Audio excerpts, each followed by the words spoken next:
Hey Sugar, I'm Charmaine, creator of Purposely Petty. Thank you for joining me each week as I welcome guest hosts who have managed to bring pettiness and courageous honesty in precarious spaces.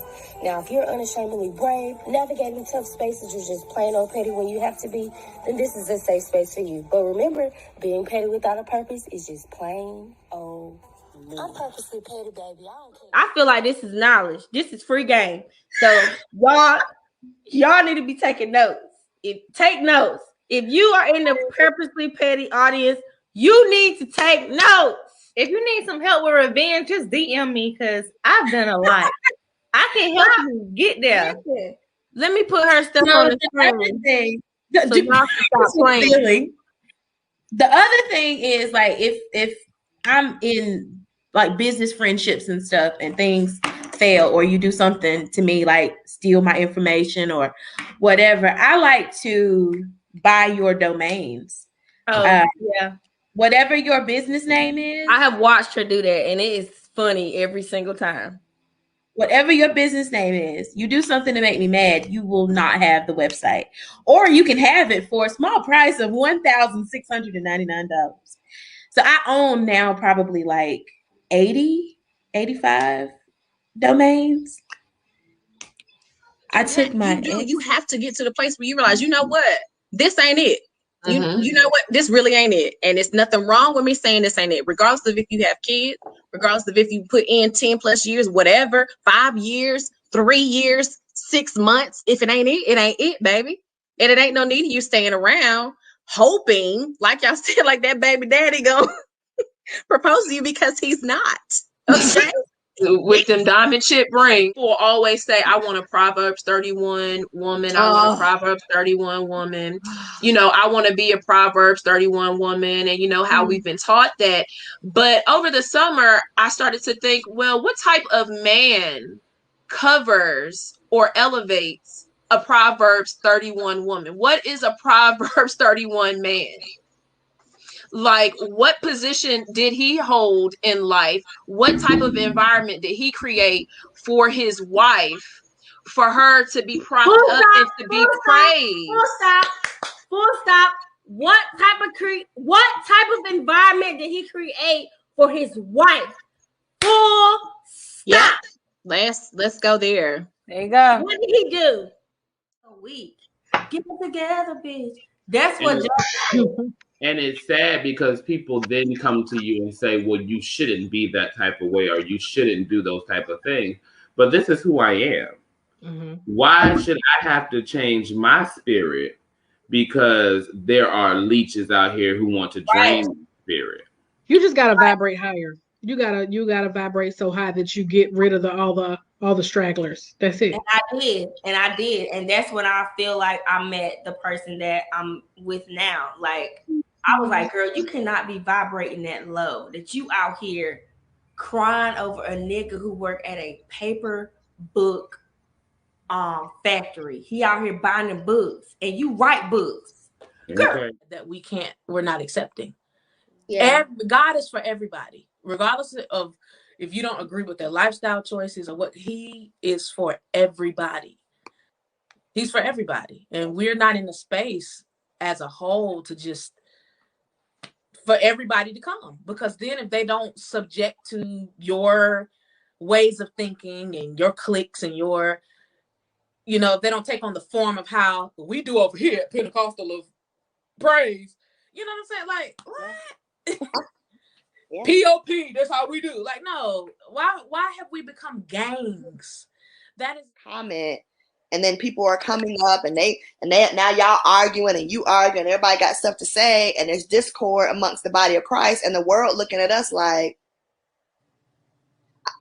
every week you posting something dramatic about the church. Now, why would I want to be a part of that? Why? I wouldn't. I'm in the church, and I don't, and a lot of these people, I don't even want to go to your church. So, I mean, much less truthfully, honestly, disrespectfully, don't even want to pull up at your edifice. I don't. Like, stop doing that. All right, it's almost time for Purposely Petty. Y'all need to get ready, because I'm ready. This is cutest. I'm going to look every time. Every Thursday, I'm going to be cute. That's about it. See y'all in a little bit.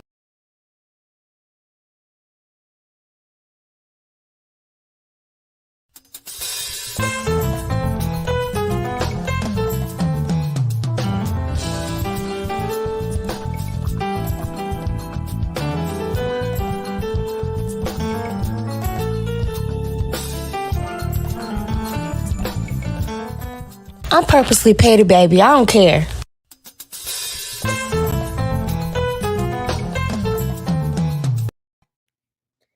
Hello, everybody, and welcome to Purposely Petty. First of all, my best friends are backstage, and I need to tell you that these girls,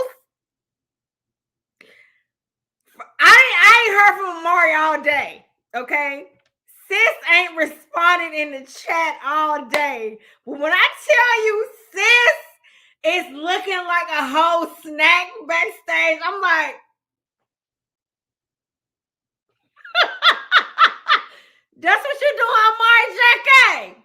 I can't say your last name yet. I'm working on that. But that's what you looking like.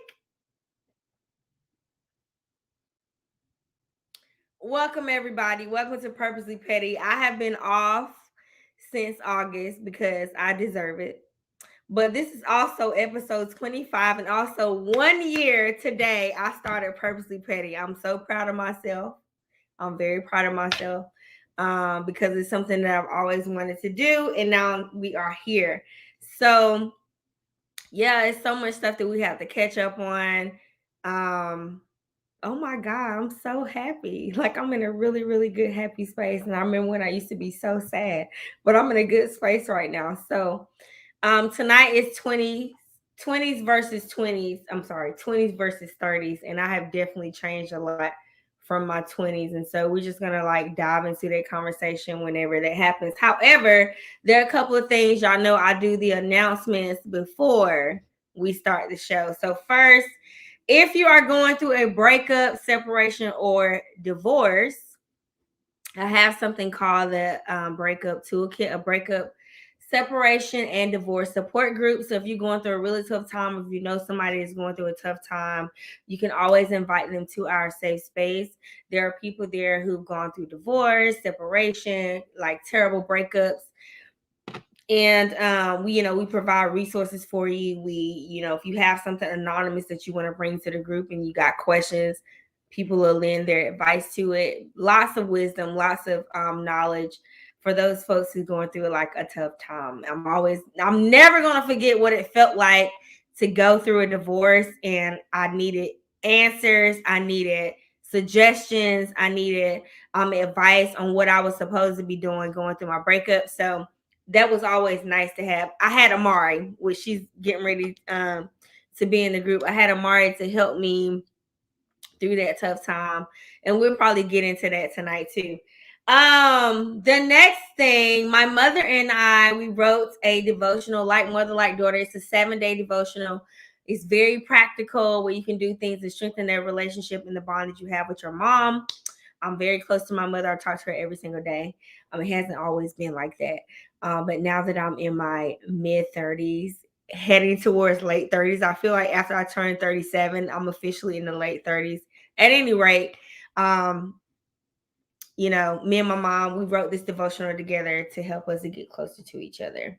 And lastly, tomorrow I am launching, I don't want to call it a travel blog, but it's kind of like what it is. At any rate, I'm inviting every single one of you on to my birthday. I'm turning 30 something in 2020, and I really want all of you to come and enjoy that space with me. So without further ado, I'm actually getting ready to introduce my very best friend. I can't put into all the words that me and her, all the life experiences that me and her have like rolled the way. We've done the like, she's 17, I'm 20. Was I 20? She's 17, I'm 20. Partying in clubs, coming up with ideas. We've always been party planners, but coming up with ideas to maybe come out to the club, coming up with business ideas, dating hood niggas, you name it. Me and this one, we done did it. Divorce, marriage. My first I want to call it cookware for being a wife. Imari bought it. Like the little Teflon when nobody had Teflon. Imari bought me Teflon. That's what I had in my first year of marriage. She had me looking, kind of fancy. So this is like my bestie. Again, I want everybody to talk in the comments. So if you're in your 20s, yes, February 24th. If you're in your 20s, your 30s, this conversation is for us. Okay. I'm gonna introduce two of my friends, and then I have my big sister, Shonda. Shonda is like sister mama. She's that one that's like, she's your big sister, but she's your mom at the same time. So Shonda's that one, like, I was going through a really bad breakup, wasn't feeling my best, and she came over and made me like fluffy eggs and brunch, and she loved on me, and she hugged me, and she cuddled me, and made me feel like I'm gonna be all right. So you need those people too in your 20s and 30s. So first, I'm gonna introduce Imari, let y'all get a little acclimated with her, and then I'm gonna bring Shonda up here, and then I'm gonna bring the baby, Jaymee, aka J Mills. She's the baby girl of the family. I'm the oldest cousin. She's the baby cousin. We're very protective of this one, but we're so very proud of her. But before I do that, I'm gonna bring Imari up here. Y'all, sis is looking like Beehive. I'm just letting y'all know right now. I hate you so much. Sis is giving Beehive. Hold on, let sis fix her light. Hold on. Can we talk about how I ain't talked to you all day, but you coming up here like... Girl, you knew I was coming. You knew I was going to be here. The nephews is making appearances too. Do you hear them? Girl, I'm trying to hide from them, but... Honey, those are answered prayers. Those are answered prayers. They really are. Girl, my light is not giving what I needed to give. It's not staying up right. Hold on. It's okay because we're gonna let it rock. Right now, in your friendships, you better have a friend that can pray for you and Listen. can pray and reach heaven. Because I'm gonna tell you, them two babies, Ivy and Elon, we pray for them all the time. For how many years? Like craziness. Years. But first, we didn't even know if they were ever going to be here because we were like rich auntie all the way, no kids, we're cool, happy, living life, thugging it out. And they just popped up and we sent up some timber for real, as they say. But that's the thing, I can't imagine life without them. Like, no, not at all. It would feel so weird. Like it would feel crazy. It would. And you look so pretty. Oh, you do too. So stop.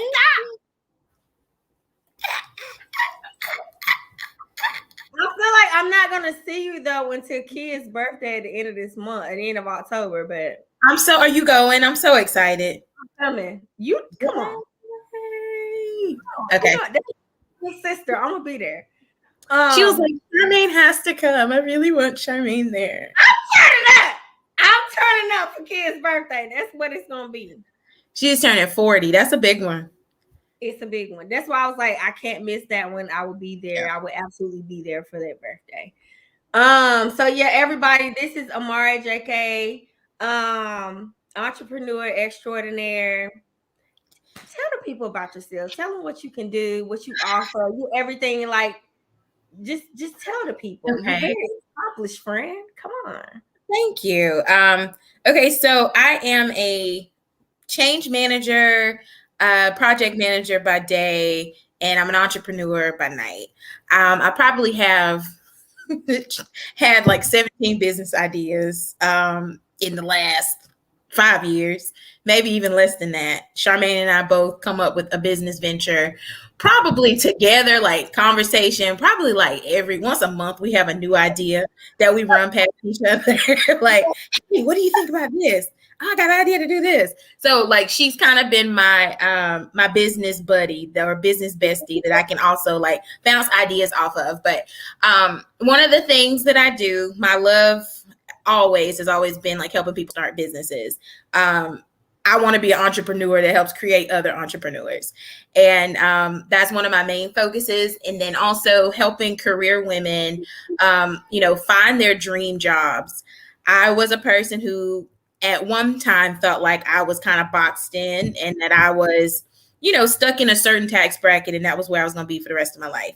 And no matter what other people told me, I didn't believe it. I was like, oh, this is my job. This is where I am. And then I just decided during the pandemic that I was just going to take a big leap of faith. And I sent Charmaine a text. I told her, asked her, I told her what the job was offering. I told her what it would mean for me, that I'd be quitting my job, moving to something completely different, new company, new role, everything. And I asked for advice and you told me to do it. My mama told me to do it. Eric told me to do it. I did it. And I have had a wonderful experience ever since. It's been the best thing that I probably could have done for myself, for my family. So I want to help other women be able to do the same thing, to take that leap, take that jump, and to just get out here and say, I know my worth. I know what I'm qualified to do. I know that more than likely I'm overqualified for any job that someone, puts in front of me.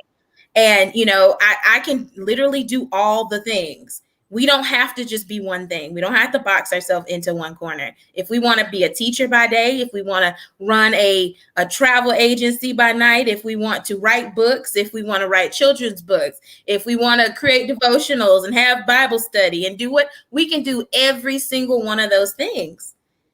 And so that I want to help other women, do the same thing. And I'm so happy to have a friend like Charmaine who is not afraid to take risks and, to get messy and make mistakes and then keep it moving afterwards. You have been, You literally jumped into so many things at one time. You like marriage, babies. Yes.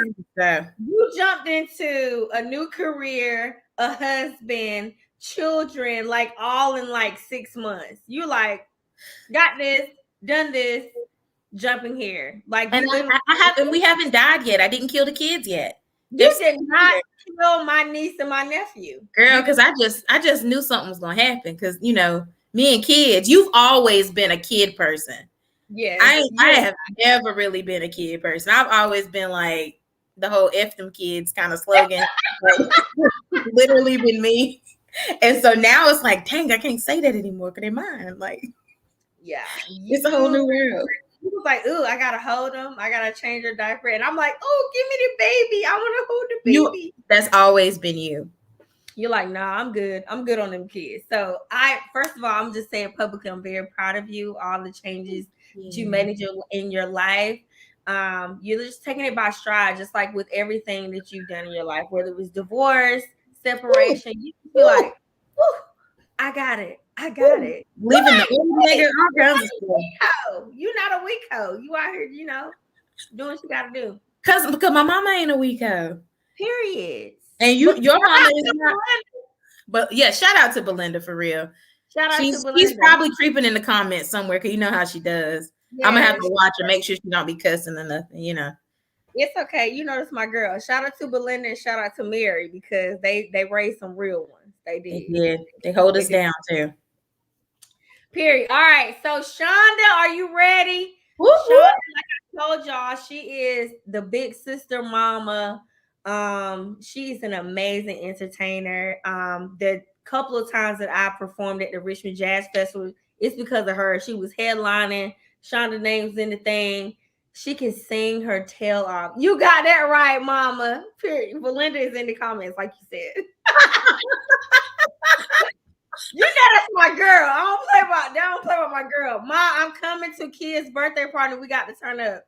Anyways, Shonda is also a newlywed. She got, about marriage. She'll talk about a little bit about that too. But Shonda is an amazing sister, auntie, friend. She's so loving, so passionate. And I'm gonna just let her come up here and talk about herself. And then we're gonna introduce these 20-somethings because they looking real cute backstage with a black on. They done had a good little happy hour and they looking real cute. Oh, that's nice. Shonda!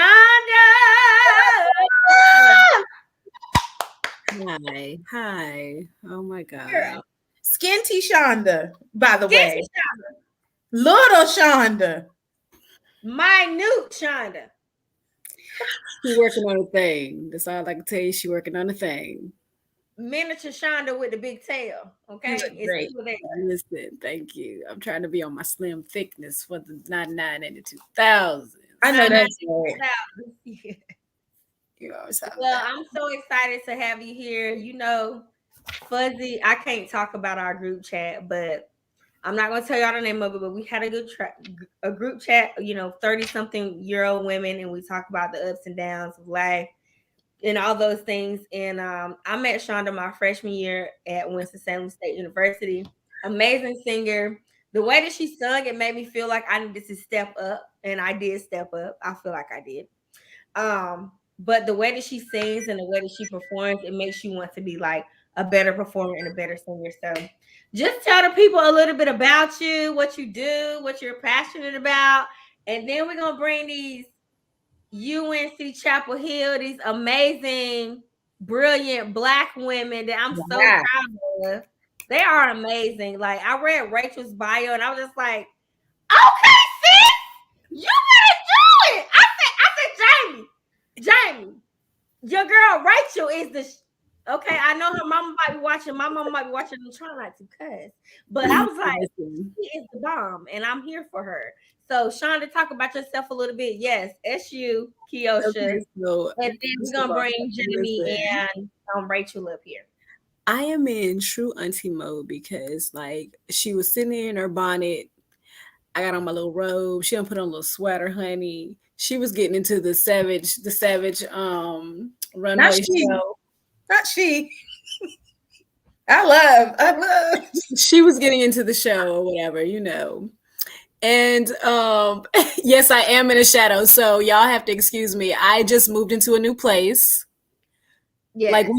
We literally just moved into this new place. I'm like my second night in here. My house is not fully lit yet because I like your ceiling though. That's what I was looking at. I do.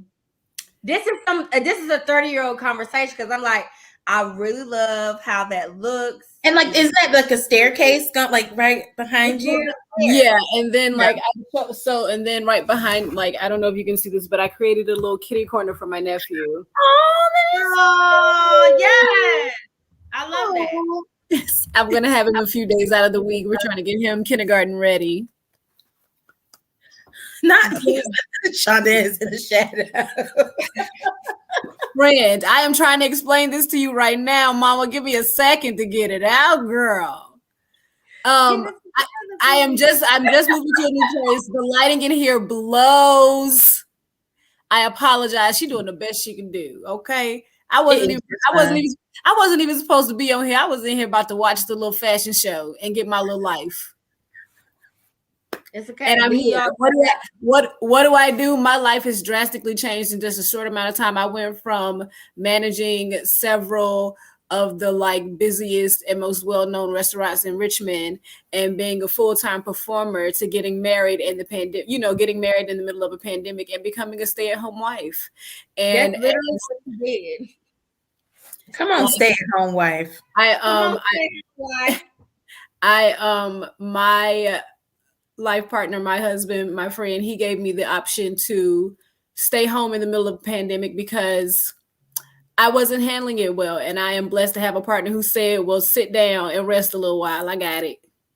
And so that's what I've been doing. I've been getting my mind right. I've been getting my body right. I was recently diagnosed with fibroids, which led to this whole little holistic wellness and health journey that I'm on until I can get those taken care of. And I'm just, I'm living my best auntie life. Like, I'm living my best life. I mean, we pray for days like this. We did. And baby, it's child free over here, okay? Like being able to sit back and make a choice and decide, like having the freedom to say, I don't have to take a job that I don't want. Unless I want to. That's beautiful. It's a freedom I have never known. Now there's a little confusion because all your girl want to do is teach the children, sing some songs. That's all she want to do with her time. That's it. But I got a vision. I had a vision. Maybe I had a vision. Let me tell you something about a Black woman with a vision. Hey now, come on now. Come on. But We're gonna talk about it. We're gonna write some grants and we're gonna talk about it. Oh yes. All right, so we're getting ready to bring that's my thing. Jaymee. We're getting ready to bring Jaymee, and we're getting ready to bring Rachel. Jaymee, when you come up in here, first of all, let me tell you, my family, the Grand family, we are so proud of Jaymee. Jaymee is smart. She is beautiful. She is funny as all get out. She has written, that's my cousin Steve. And it is a staple in our family. Okay. We all know the words to it. Everybody knows my cousin Steve died 2019. And Jaymee, in the middle of a tragedy, wrote a number one hit called That's My Cousin Steve. And we all know the she's laughing hard. We all know the words, but it brought us so much joy. Jaymee, she's always been funny. Like, she's always been funny from the time she was a baby until now. Like, she's always been funny. She's always brought that joy that we needed. And we're just so proud of her. She went to Carolina on a full ride. She's getting ready to go back to school. She is brilliant. She really is like a brilliant girl. And she's like, working Minneapolis, General Mills. Sis is doing her thing. Big things. So we're all proud of her. She's, trying to create generational wealth. She bought a house for her mama for Mother's Day. Come on, somebody. And the girl, she's not even 30 yet, okay? Baby is doing her thing. She's about to come up here with her homegirl who graduated from Harvard. Y'all better not play, baby. Yeah, I got a Harvard graduate on Purposely Petty. Harvard, baby. Harvard. Come on, somebody. Y'all better clap for Jaymee and clap for Rachel, because they coming up here and they're going to introduce each other. Let's go. Hey, y'all. We have literally been cracking up because y'all are funny. Rachel's a little nervous, so we are just trying to get a little comfortable. So we have our own, we're sipping. Okay, so what is that? Is that Pinot, Chardonnay? What is that? Moscato? What is it? It's Sauvignon Blanc. Yeah. Okay. Yes. Okay. From Whole Foods across the street. Yeah, we just came back from a little happy hour. We went to an oyster bar for my other friend's birthday. So sorry for the delay. Shout out to Siobhan for birthday. Happy birthday, Siobhan. Happy birthday. She's watching. She's in the back. Or she's watching. Happy birthday, Siobhan. Okay. Live your life, baby. Keep your edges. Don't cry over these niggas. Enjoy your birthday. Do it like it's your B-Day, baby. Yes. Welcome to Jocelyn's Cabaret. Yes. Jocelyn's Cabaret. Is my command. Oh my god, y'all are hilarious. I'm just having so much fun. Ooh, welcome to the girlfriends or something. Yes. Girlfriends. My girlfriend.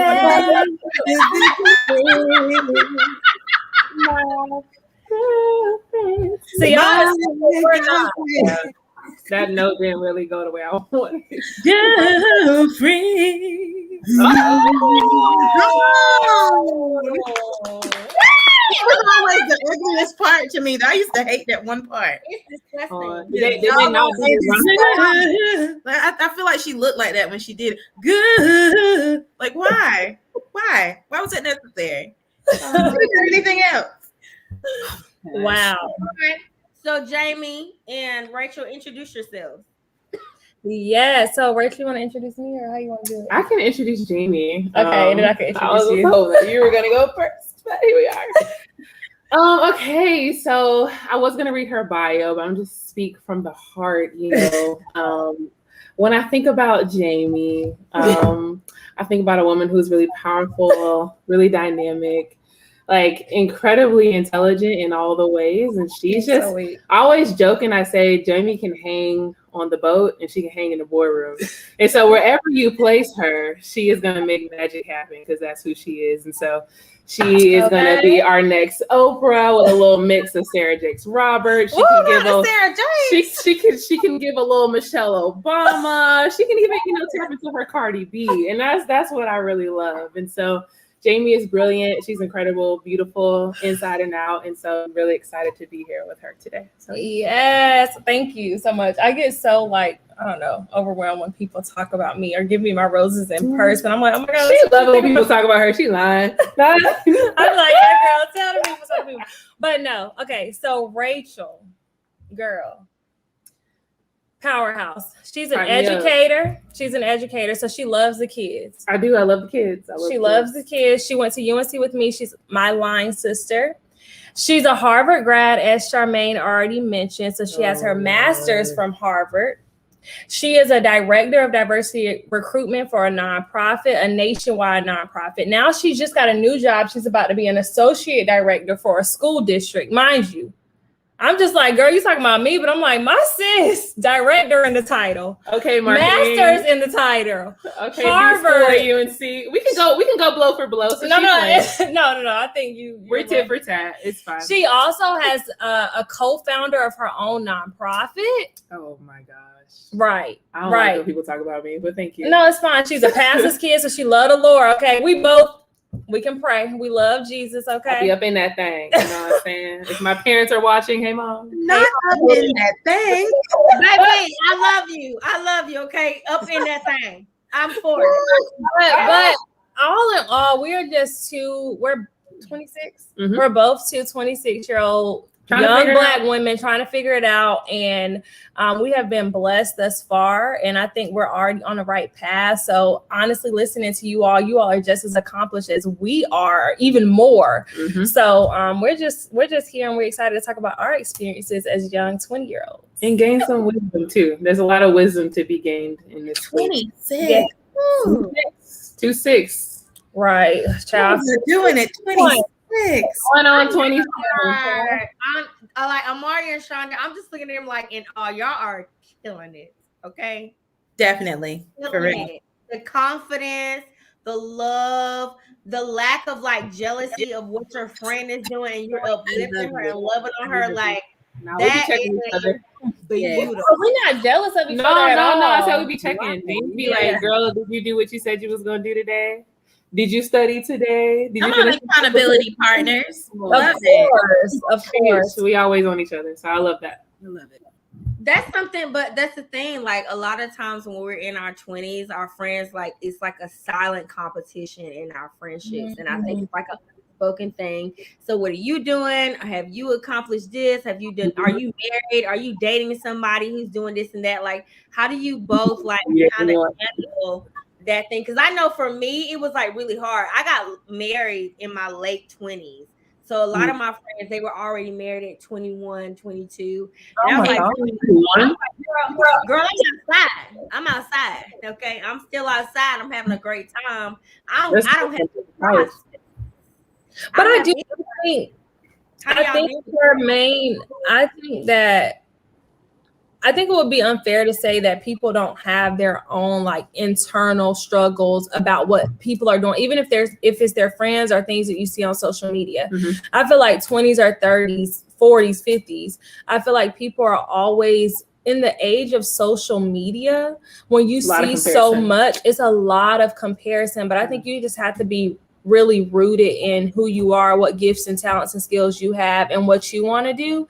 And so I feel like even for me right now, I'm in this season of transition and trying to figure out what's next. And a lot of people are like getting promotions, getting new jobs. And I've started to feel like this recently, like, should I be doing this, what I'm trying to do right now? Should I be trying to get another job? Am I doing enough? Yeah. And so I think, yes, this is one of my good friends and we can support each other, but I will be a liar to say like I don't have those feelings, because I think it's natural, but I try to remind myself that my path is my path and what's for me is going to be for me. And that's just what I have to keep in mind.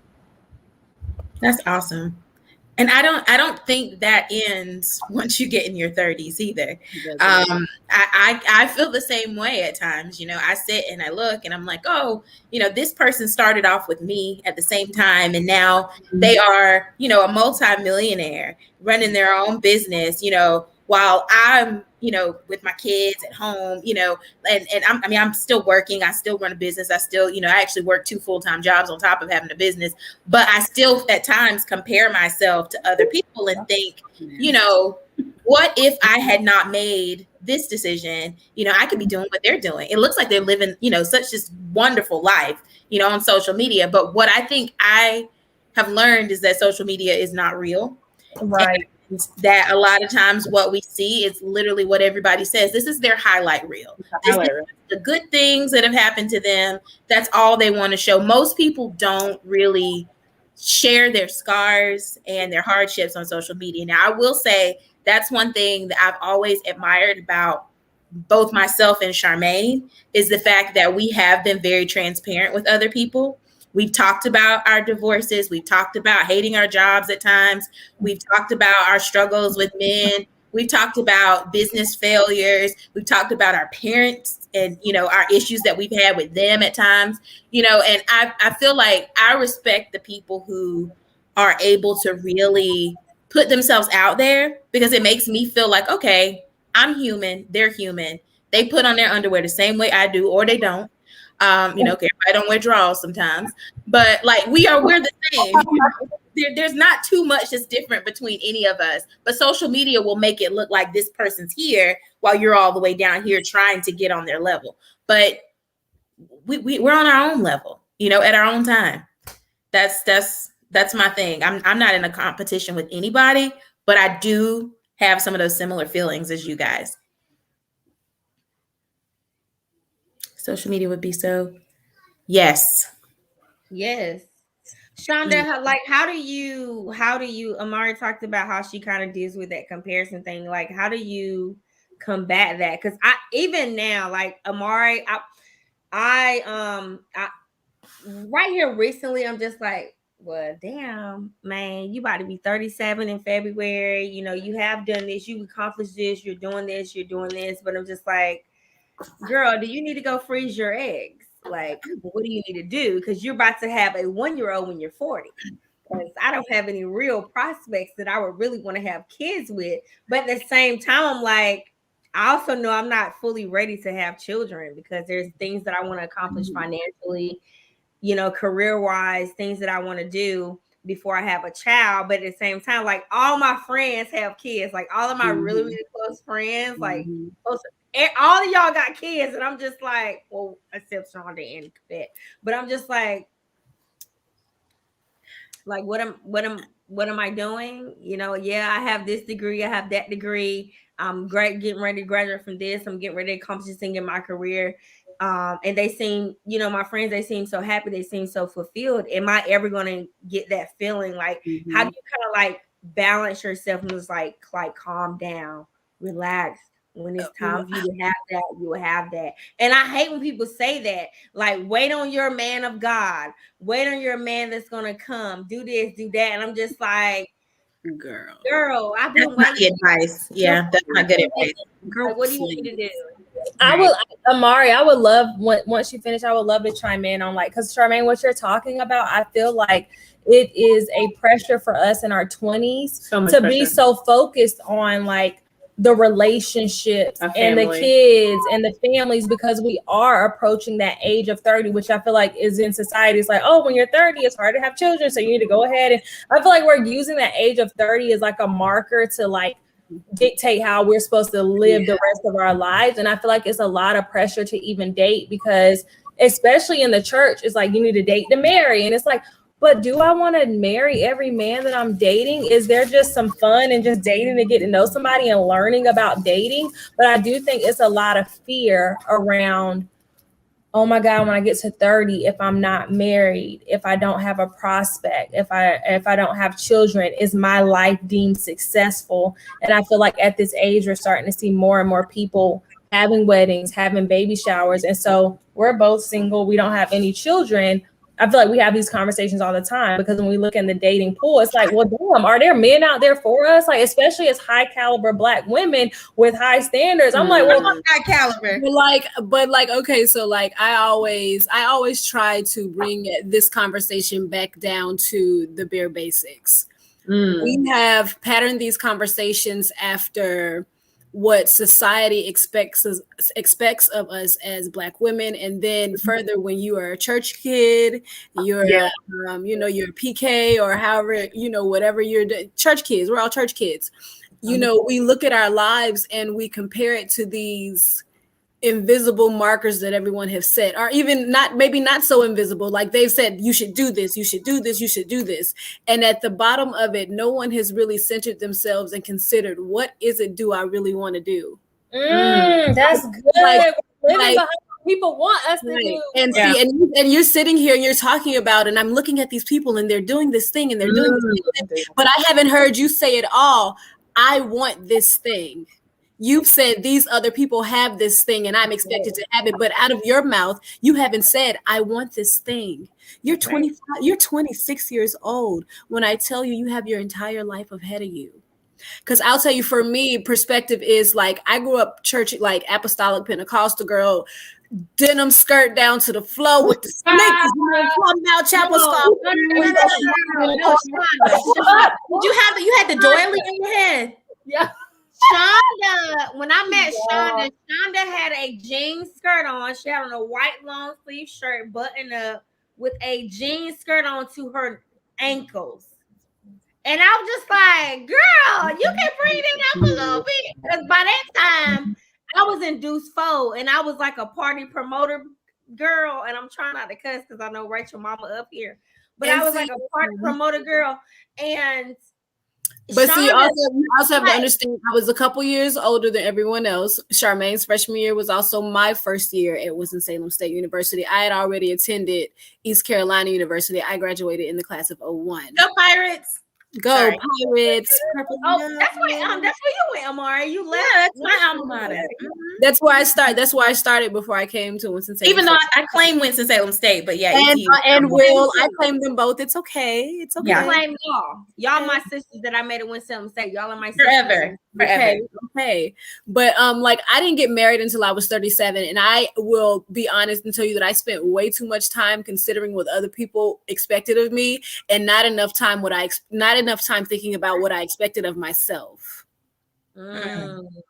And I want you girls in your 20s to get out of the habits of leaning so heavily on what your peers are doing, because what your peers are doing may not be working for them the way you think it is, and even if it isn't, it's none of your business. Focus on you. Y'all have these beautiful, wonderful resumes that are just like padded full of like gorgeous, amazing resumes. And let me tell you something. Why? Listen, people like, listen, okay, I can get into a whole thing, but I just want you guys to consider men a little less in your decision making. Men will be there. I promise you they will be. And where you guys are right now, there's not too many young men your age who are going to be on your level anyway. And that is the issue. But I think to your point, Shonda, you talked about like, you're saying a lot about what people are expecting of you. I think me and Rachel can both say that we want marriage. We want children. Like that's not something that we don't want. And honestly, my family, I've gotten into like little debates with my cousins because they think I'm the one that's so focused on like getting married and being in relationships. But you gotten better, Jaymee. Like I have gotten better, but I used to be the one like, yes, I want a husband. Y'all might not want a man, but I do. But that was when I was like 23 and 24.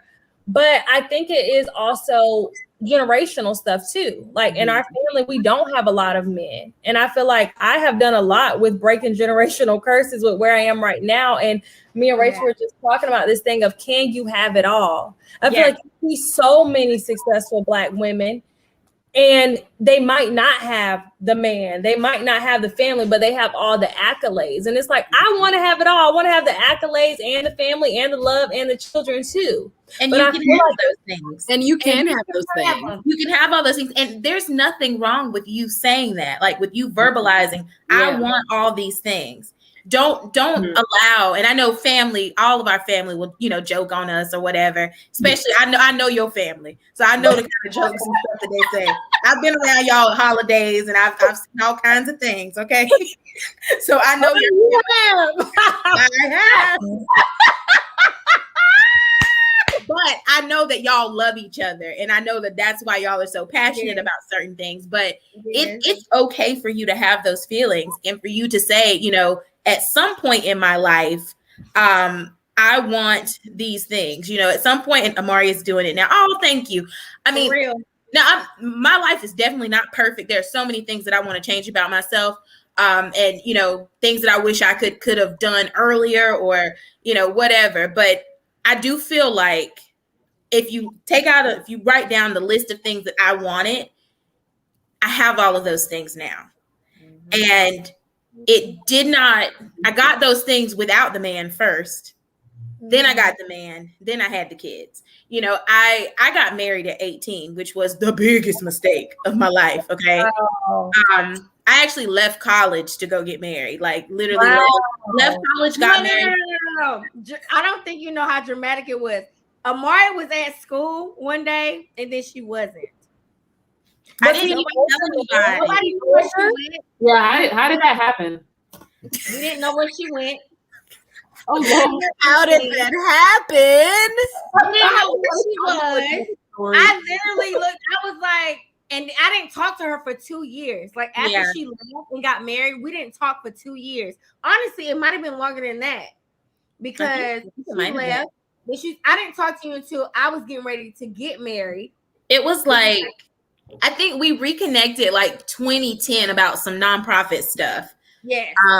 And so I left in 2007.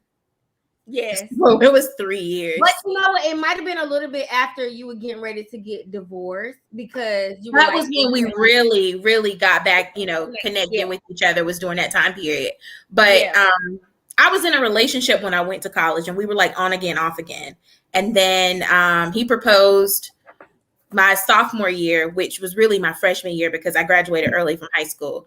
And so he proposed to me and I was like, oh yeah, it was this big old thing.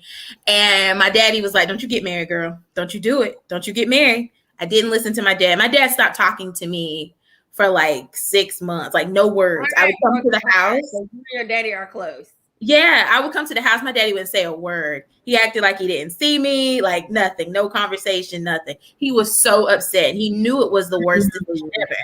Now, my mom, she didn't want me to get married either, but my mom is always going to be that supportive person, like most moms are.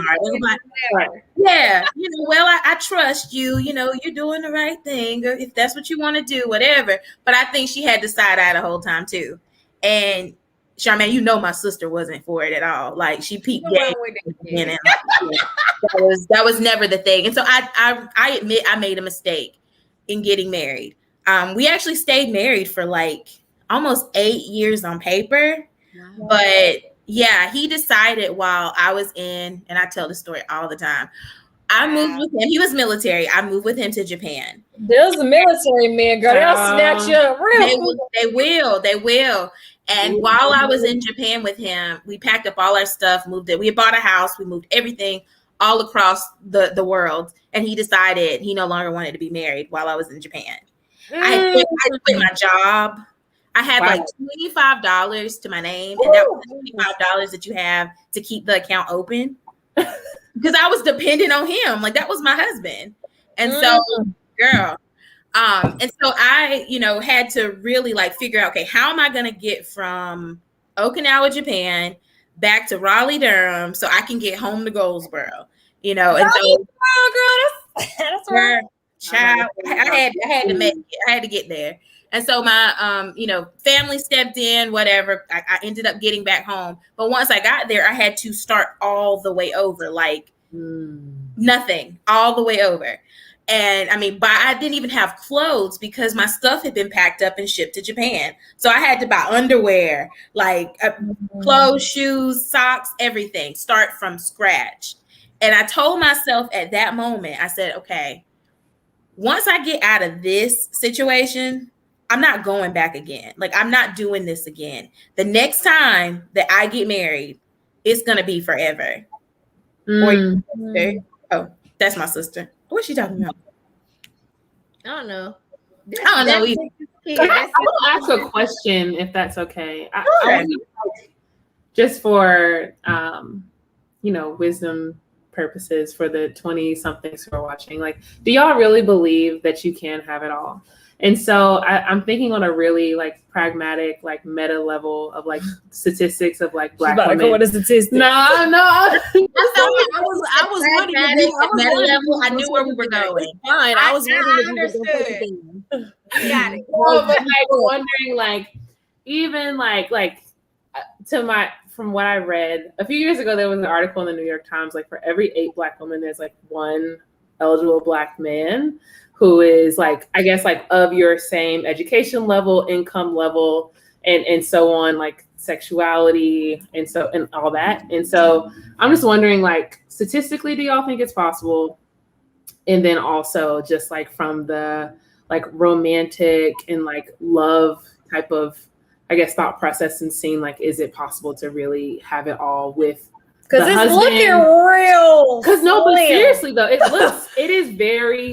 seems like it is very hard to date. And I look around at my friends, like phenomenal. Like, I mean, Jaymee, like, I mean, myself, like you, I like all of my friends. Like we are always in our group chats just talking about how niggas ain't.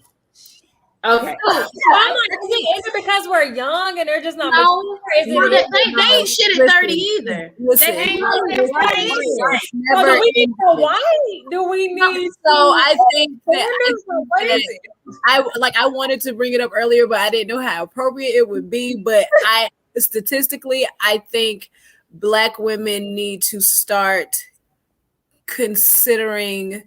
Like, I would normally not say this, and I would like. Charmaine knows I would normally like, I'm usually like, oh yeah. But it's like there's this situation where Black women have become so loyal to Black men and they're not loyal to us. Okay. Like I have oh, hey mom, if you're on here. This is the way I look at it. Be celebrated when you're celebrated. Be loved when you're be loved. I'm not gonna say, be stuck on Black men because that's literally what you want. If you want the life that you're talking about that you want, you may have to step outside of what your norm is or what you and like can we want, and that's fine. That's fine. And can you also like it doesn't have to be Black American either. Oh, honey, I don't do Black American. Well, we can let's say that for 2.5 years. My man is Nigerian. He's Nigerian. My children are Nigerian American. So just open up your broaden your horizon. Done it. I did it. I don't know what happened with him, but it just didn't. Honestly, I will be honest. I have not been the best girlfriend to my partners, and that's still learning. That's a good thing to be honest about. That's honest, Jaymee. That's good. So why do you say that? I think also I talked about it earlier, like generationally in my family, I have not seen a lot of men. I have not seen a lot of healthy, successful relationships. I've seen a lot of toxic, unhealthy relationships. And I took those behaviors and those patterns into the relationships that I've been in. Also, responses. From a response, yeah. Also, like you do what you see. It's common to do what you see. And so I feel like I was doing things that I just saw and I thought, okay, this is a symbol of love. If we're acting this way, this is what I've seen. This is a representation of what I know. Also, I just feel like when you're young and you're in college, it's just so much going on. You got partying, you got drinking. It's a lot of different stuff that influences the relationships. But I can be honest to say that I've grown for sure. And I've learned a lot from those relationships. But the girl I was at 18, 19, 20, I would not be that woman now in a 26, 27-year-old relationship, which is expected. Yeah.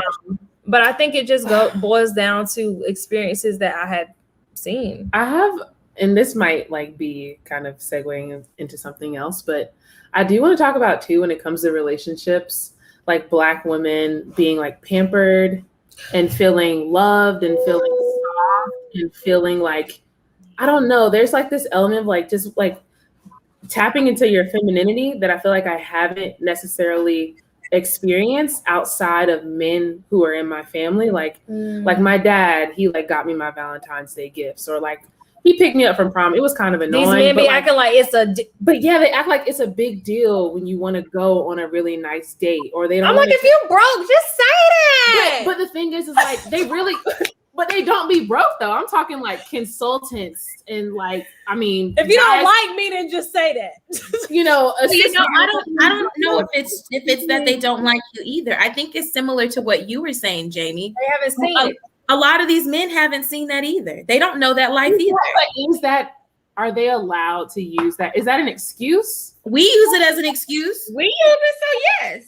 Okay. If we're gonna but it's like, how long will you continue to use that excuse? Because when I was 18 and 19, yes, I made excuses. I learned from that, but now it's like, I'm now older. We're 26, so like, it's like, you know? Okay, you didn't see this growing up, but now you know that this is an expectation that women want, and you understand what women are expecting, and then you're saying you want to provide that, but you still keep using this excuse. So at this point, is it now your issue? Because it's not mine. No, it's not your issue. It's definitely theirs. It's definitely their issue that they have to work through.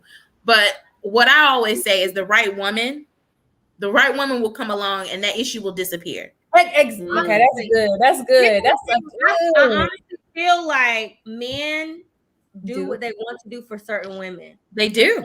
They know what their expectation is when they know, oh, I can't treat Charmaine like this. I can't treat Jaymee like this. I can't do Rachel like this. They're gonna step it up because it's like, oh, she's not accepting that. That's if right. If I want to spend time with Jaymee, then I know I gotta bring out the coin. If I want to do this for Rachel, I gotta bring out the American Express Platinum. I can't be talking no game. It's not just about money. It's really not just about money. No. It's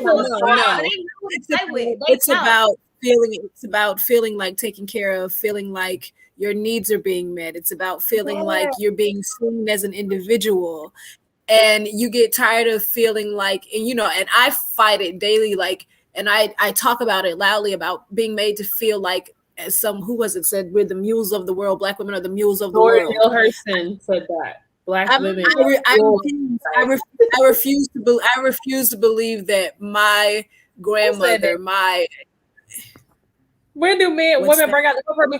I think I personally think, just like Imari said, if a man wants to do for you, he will. And if a woman wants to do for you, she will. Once it's established that he will do. If a woman has a coin and she's really feeling you like that, she's gonna spend it.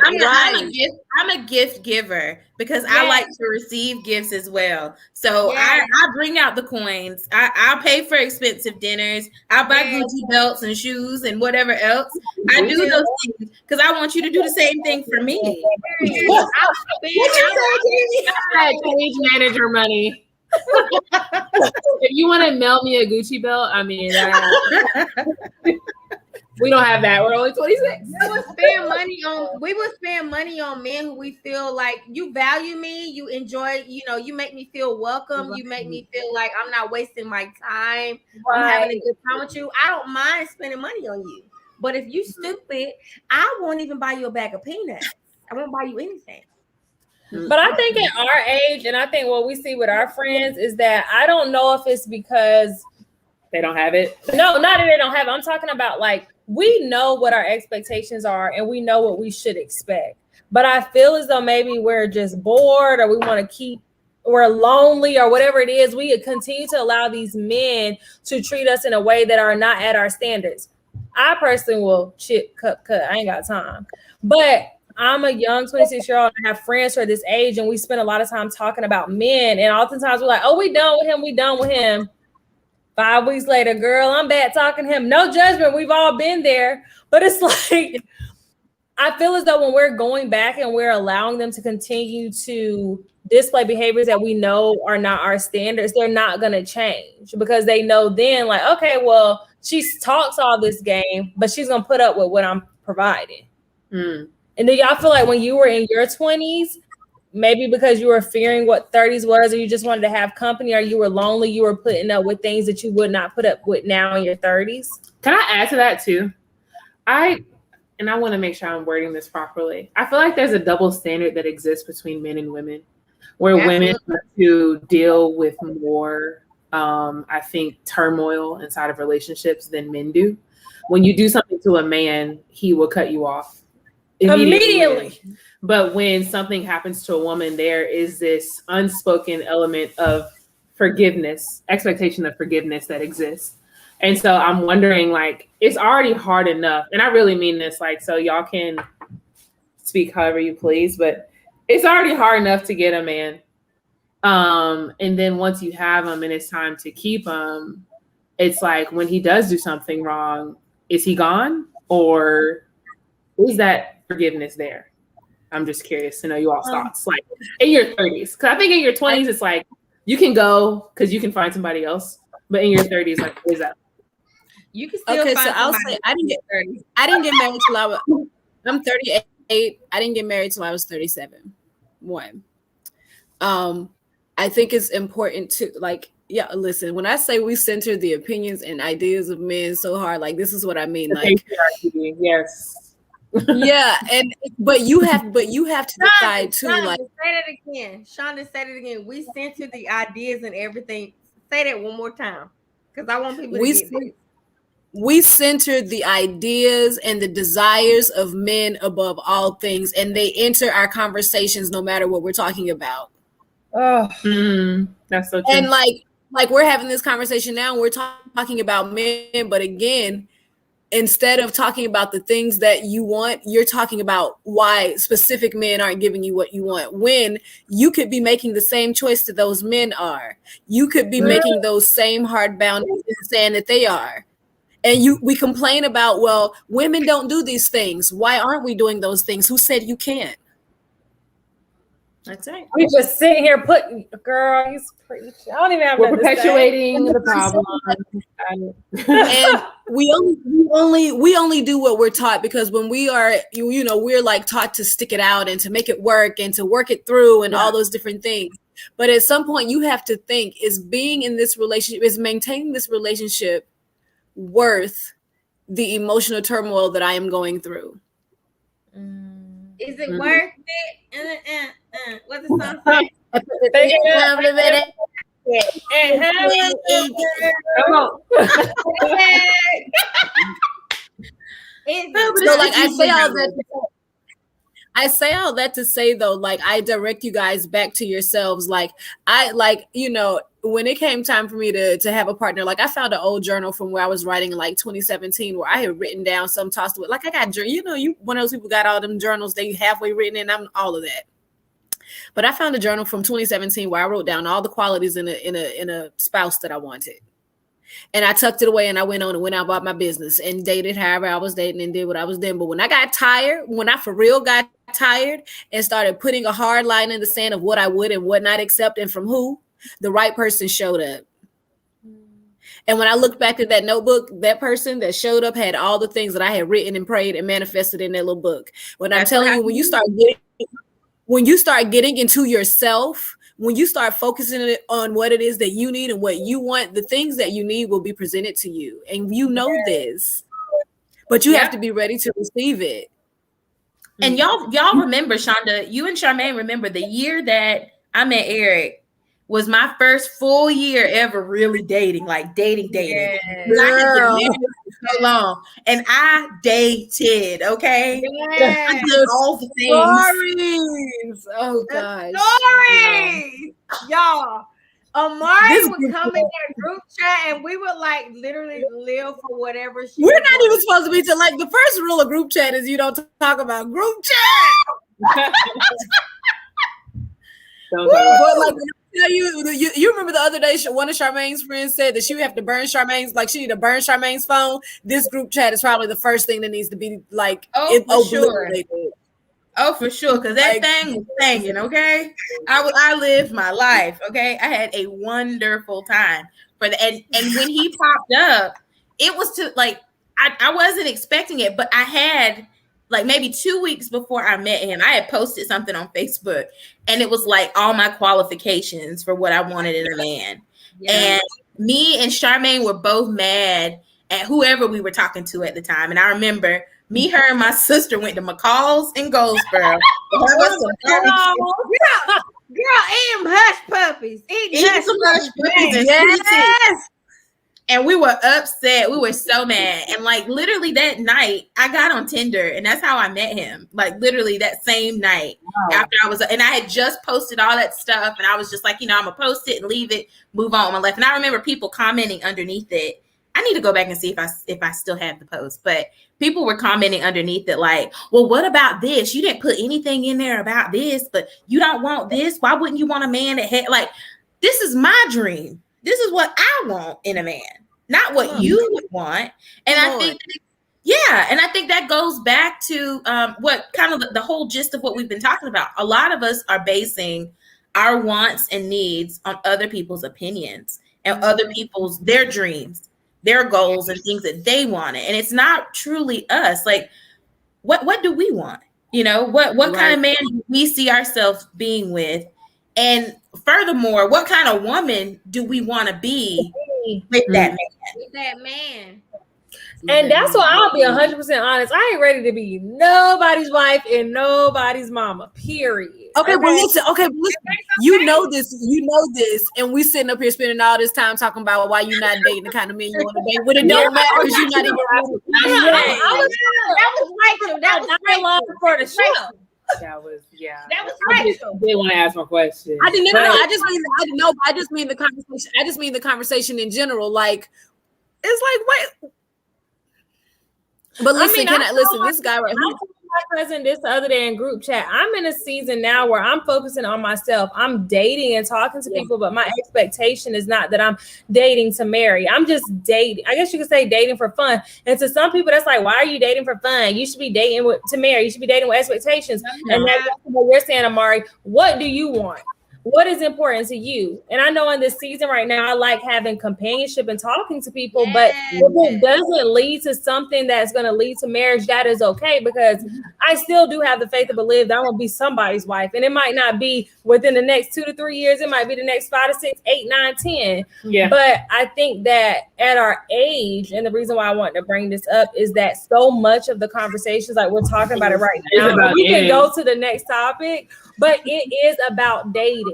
Like, and that's just what Black women are talking about, because Black women want love and Black women fear, because when we talk about these statistics, it feels like it's not like we can have it all. Yeah. And can we look at this question right here from this guy, them Smith boys? He says, if you're not receiving the outcomes you desire in terms of relationships, what does that say about you?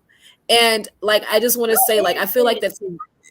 I feel like I don't know who are you? Who knows you? Who sent you? First of all, what is your name? Because what is this? Who sent you?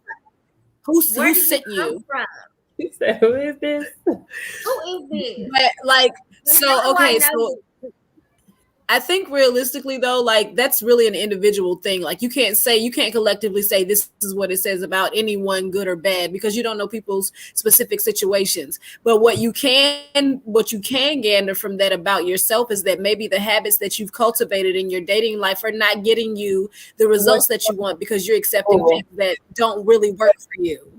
Yeah. So maybe it just means you gotta change your stuff up a little bit. That's all. It doesn't have to mean anything good or bad about you. It could just be that you need to make a change. That's right.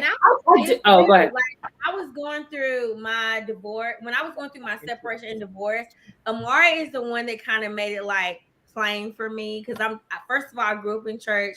I'm a preacher's kid, and when it comes to marriage and separation, it's very black and white. If you are married, you stay married. Yep. You stay married. Figure it out. You don't talk to nobody else. If you and your man is going through a separation, you stay by yourself, sis. You pray in your closet. You go in your war room and you cry before the Lord, and you figure it out until your husband comes back to you. And I said, "Are you done crying?" He told you he don't want you no more. He don't want to be married. You done crying? Baby. Imari, are you finished crying? You get up out of the closet, out of the wardrobe. Sis, are you done? Sis, are you done? Like, is you finished? Is you done? Exactly. And baby, when I tell you she freed me and I started dating everybody, their grandfather, the uncles, the cousins, the daddies, I dated everyone. Okay. I was getting cash. The stories. I was getting cash outs from the east, the north, and the south. Okay. Money coming. Money coming. Okay? I need that energy in my life. Those are some great years. Are they paying for me? Those are good years. Can I ask a question that's to kind of, I guess, transition us into something else outside of men? Yeah. Like, how did y'all navigate friendships in your latter half of your 20s into your 30s? Like, starting to watch like people kind of like drop, or like it's like, did I do something wrong? Are they changing? Are they changing? Because it's like everybody's changing. Like, seriously, everybody's changing. Everyone is changing. Everybody. I guess it's not like, I guess I'm not really, I don't know. Maybe I don't know exactly what I'm asking. But like, when is it, how do you know we should let somebody go, or when it's like your fault that friendship no longer exists? Your fault, their fault, let them go. Move on. If it's just not feeling right, if it's not feeling right, you got to let them go.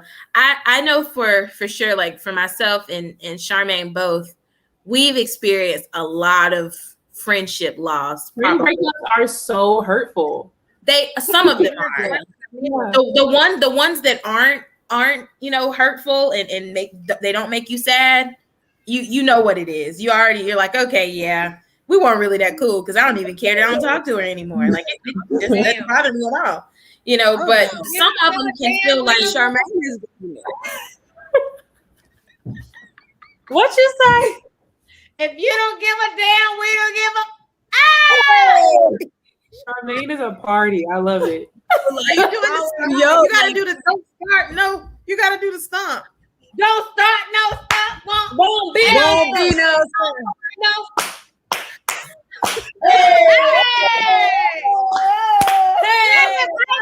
Hey, cut him off. Hey, cut him off. Hey. That's really what it is. But sometimes it really does hurt. Like it feels like a divorce. It does. Oh my God. You lose someone that you share your life with. Yeah. So would y'all say you Charmaine has been front row center for a bunch of mine. What are the traits of people that you have allowed to stay? Like women that you have allowed to stay around you. What type of women are they? Women that have allowed me to be my full self in my full humanity, whatever that looks like.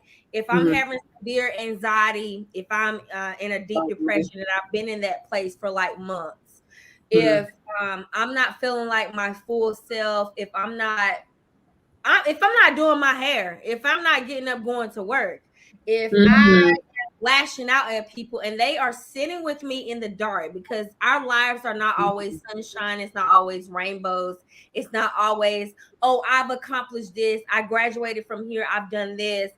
Yeah. Bitch, I feel like I ain't accomplished anything. Yep. Same way. I don't have no man, I ain't got no kids. I'm barely making it into work. All my PTO is gone. My family is not getting along with me that well. Is God even listening to me? I'm praying, but ain't shit happening that I've been praying for. When I got friends that I can like tell all that stuff to, and they're making me feel like, girl, you still shining, you still alive. I think about the time you made me feel like I can still live, I can still keep going. That friend that sticking closer than a brother, like the Bible says, that's the friend that you hold on to.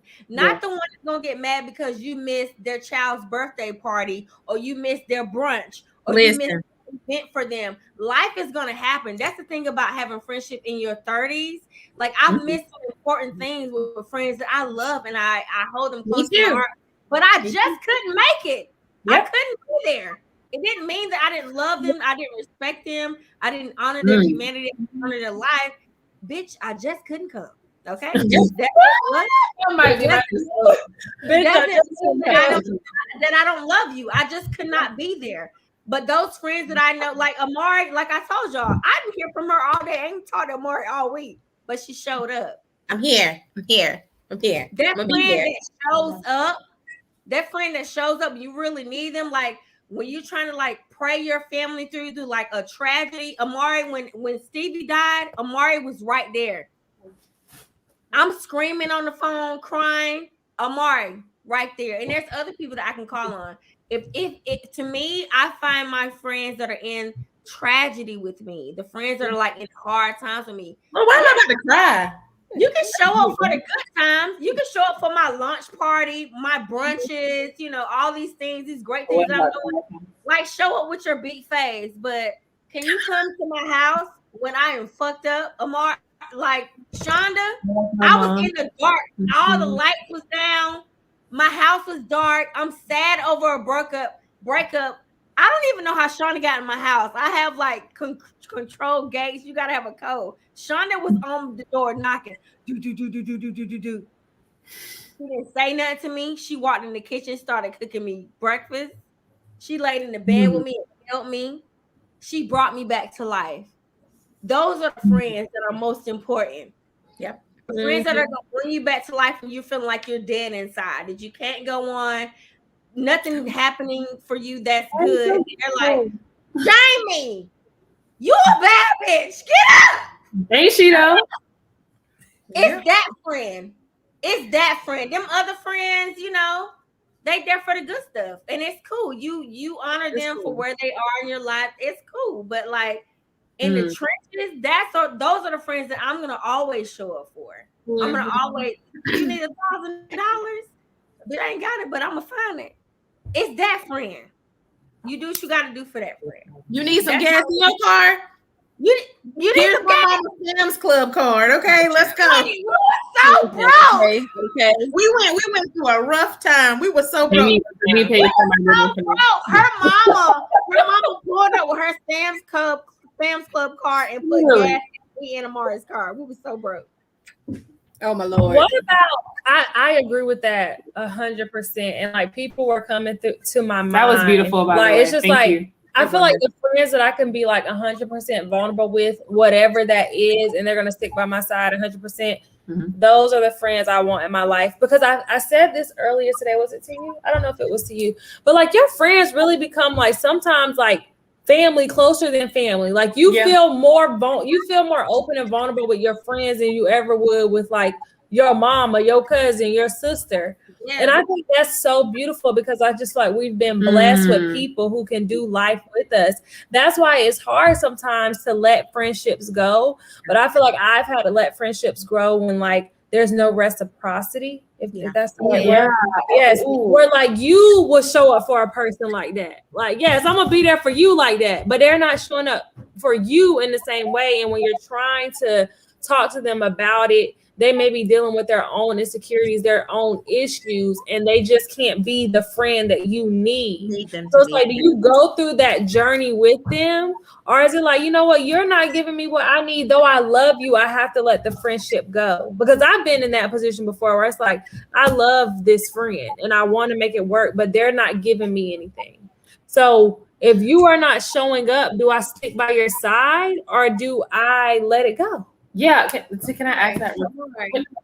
When is the friendship no longer serving you? Especially like I guess like fast forwarding into your 30s, like my sister's in her 30s and she went from this many friends to this many friends. That's me. And like I've watched it and I'm like, well, why are you not friends with this person anymore? And she's like, well, they're not growing, or this person like she didn't show up for this, that, or the other, like, or she doesn't care about me. And it came to fruition, like when she did this particular thing. So like, how do you know when it's no longer serving you? And like, I guess like, how many chances do you get? Like, when is it time? Because we're not all gonna be perfect. No, we're not perfect. But we're not always perfect friends. And I feel like when we're younger, we do be really ready to cut people off for the things like, oh, they didn't show up here, they didn't do this. They talked to a guy I was texting 5-6 months. Just little stuff like that. I'd be late. I messed stuff up. I forget. I done forgot. Yeah. All kinds of stuff. Don't be. I think for me, like in my 20s, it was nothing for me to cut somebody off in my 20s. Like it was literally nothing. Like I get mad with you. Trauma, or was that like, yeah, because that's what it feels like with me. I think it was probably trauma, and I think it was also like learned behaviors. Neither my mom nor my dad are like big on friendships, and their thing has always been like, you know, you can't trust a whole lot of people. Like you have to be very careful, keep your circle small. I can remember literally being like in 7th grade, and I would be crying over something that happened with a friend, and my dad would be like, "Friend? You ain't got no friends. Me and your mama are your only friends." Like, I'm your friend. I'm your best friend. I'm like, okay, daddy. But now that I'm older and I've grown up and I'm in my 30s, part of what he was saying was right. Like your family, oftentimes once you grow, your parents, you develop a different relationship with them. And so I've developed a friendship with my mom and my dad that of course I couldn't have had when I was a kid, but that's what he was trying to say. Like you have to be careful around other people who don't value you the same way that you might value them, or the same way that you don't have kids, guys. They're screaming in the background. Anyway, but I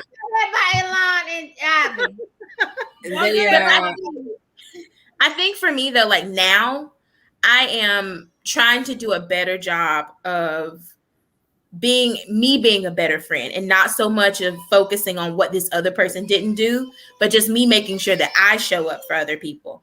Because I think she is going off. I think sometimes for me, it's definitely Ivy. I know it was Ivy. It was Ivy. She wants to be breastfed, but that's not happening right now. But I think for me, I decided that there were some friends that I was not the best to. And a lot of it was because I was going through my own things at that time. And I was so focused on my own life that I didn't do what I needed to do for them. And so sometimes when I started to evaluate, like, oh, I haven't talked to her in months. She hasn't called me. She hasn't texted me. I'm like, wait a minute. Did you call her? Did you go visit her? Yourself. That's wow. I had to start doing that. And one person that had to do that with is Charmaine. Like really, because she and I, both of us our friendship to me has been like, we can go a month without talking to each other. And when we talk to each other the next time, it's just like we've never even stopped talking. There's no issue. We don't address anything because there's really nothing there. We were both just dealing with life. And then we'll come back together and start talking about what we missed in each other's life.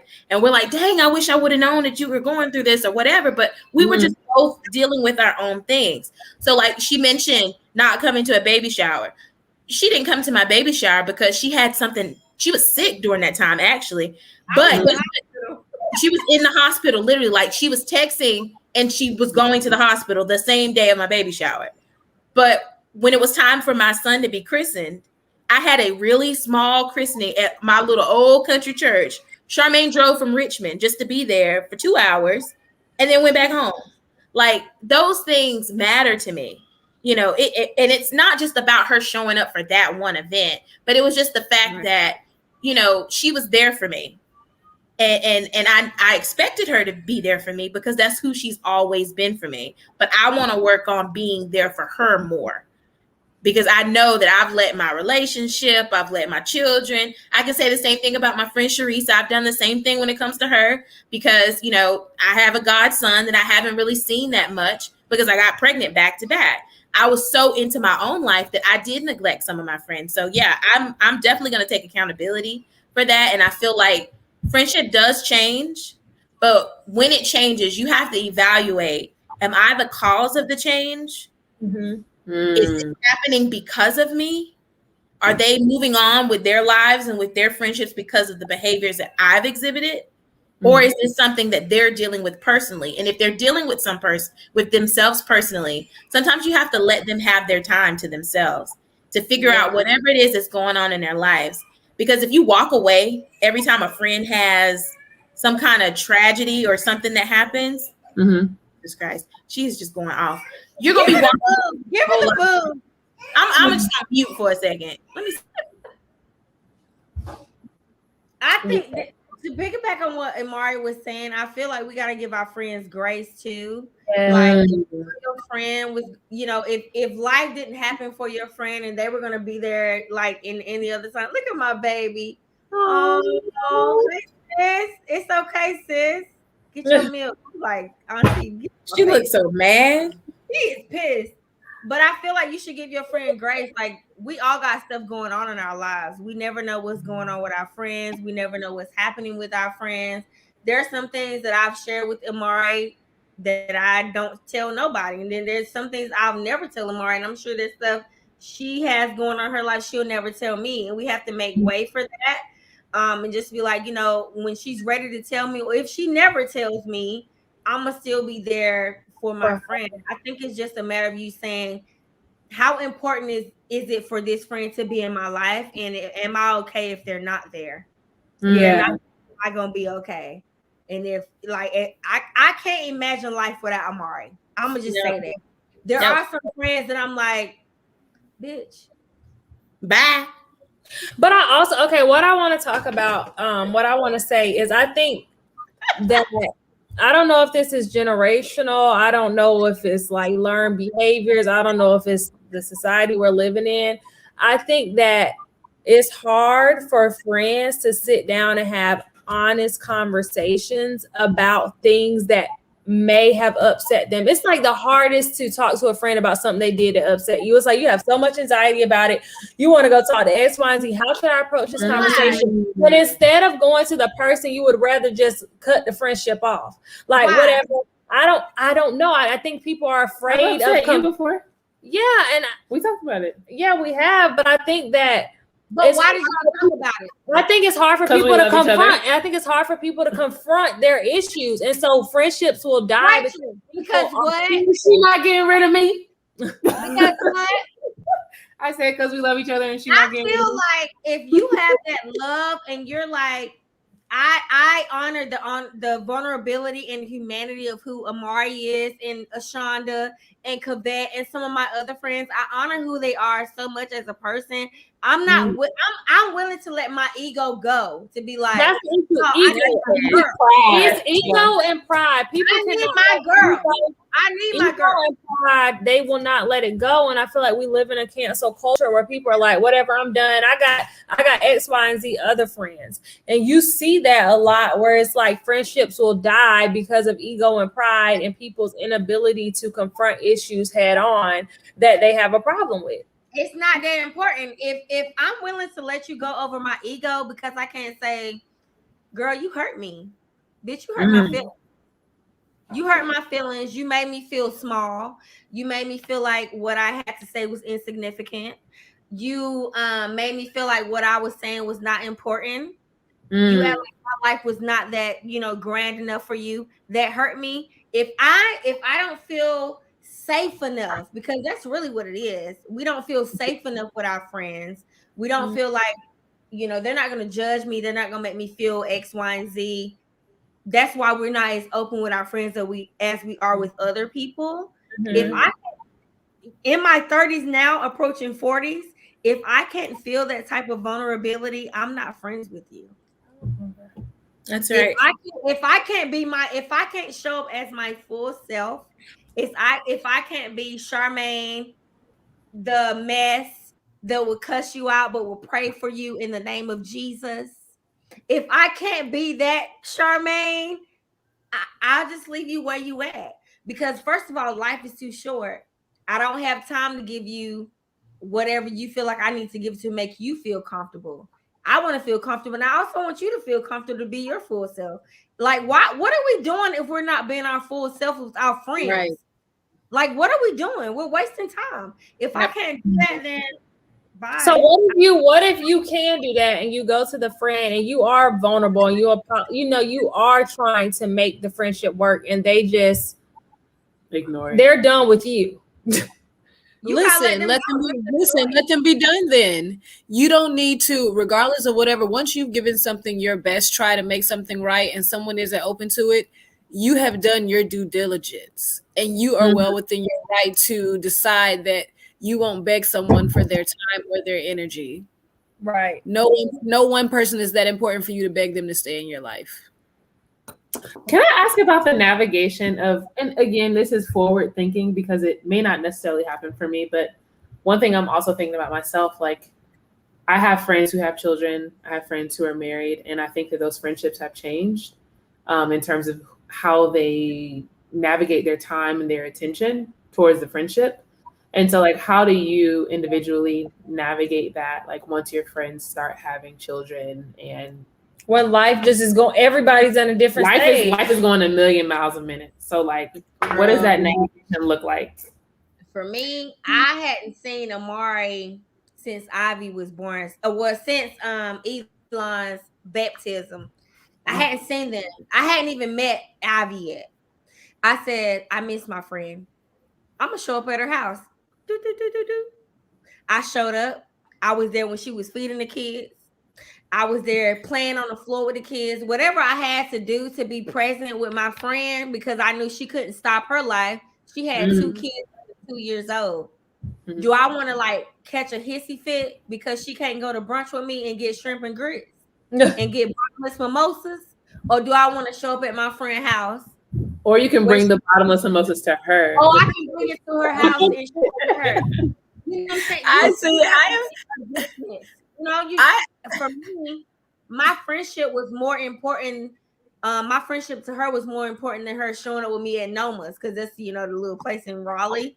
It was more important for me to show up, and I wanted to see her kids. Like that's a part of her life. That's something that's important to her now, and her kids are adorable, and they're my niece and nephew. So you make adjustment. Life is about flexibility. At some point, all our parents are going to be aging, and we're going to talk about. So, is your parents going to live with you?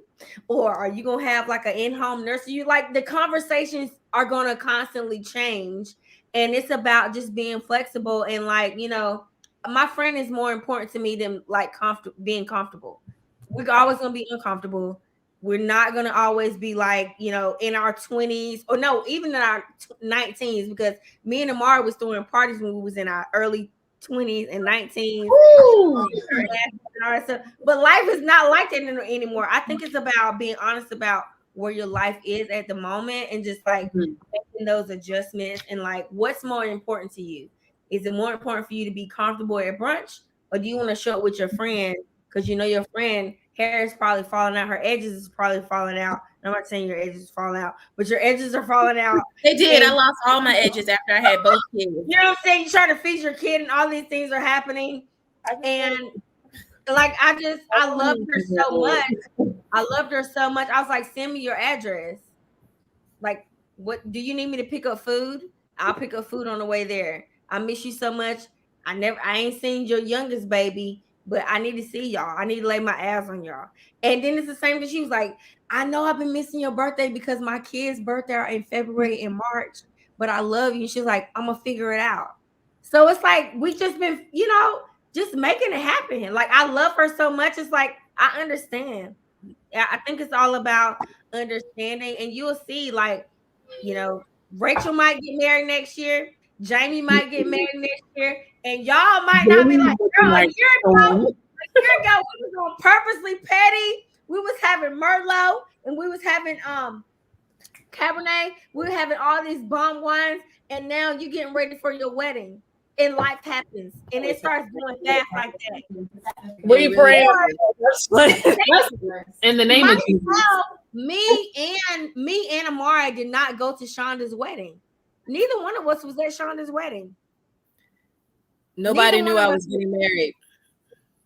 Like we looked on Facebook, and Shonda was married with her. She had on a black wedding dress with her bomb ass husband. It was so nice. It was so beautiful. Nobody got mad. Nobody was upset. What you need? Are you riding that thing? Are you riding it? That's all. We didn't care. She left the group chat. We didn't get mad. We didn't care. Wait, what? Yes. Yes, since you left the group chat, you went and sat on a penis, and we didn't hear nothing else from you. But it is sweet. I am dead. Well, actually has to head out. I'm going on a little excursion.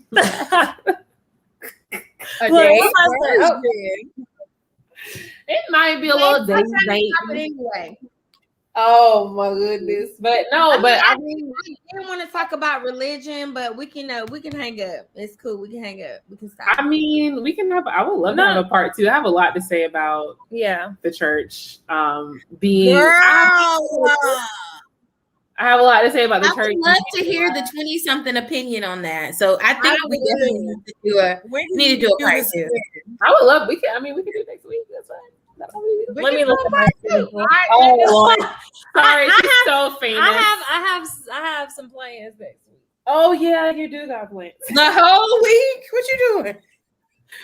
She got plans. What you doing next week? Girl, I'm grown. Thank you for having me. Listen to me, baby. You are grown. You said she grown, baby. Yeah, but we could definitely do a part 2. Rachel has to slide out, but this has been a great conversation. I will say that I learned a lot from all of you, and I feel like it was just great to hear different perspectives on just life in general. I love just being able to just hear other people's opinions. So thank you for inviting us on the show, Charmaine. Thank you. Absolutely. Talking with us. Thank you so much. I'm trying to bring it off. Rachel is gone, but y'all, I really do want to talk about religion for like 5 minutes, and then everybody can leave. Just for 5 minutes, because like we said, Shauna grew up apostolic. Amari, you are like what Missionary Baptist. Missionary Baptist. I'm non-denominational. Jaymee, would you say you're non-denominational? Yes. You're not denominational. So how's your view on God changed from like when you were a kid to who you are now? Like, because y'all know, I don't even know if I would classify myself as a Christian anymore. I absolutely do not classify myself as a Christian anymore. Okay, we can start with you because you grew up apostolic, which is like the most holy of the Most High God out of all the things, because everything is a sin to y'all. Uno, the game Uno is a sin to y'all. So like, no way.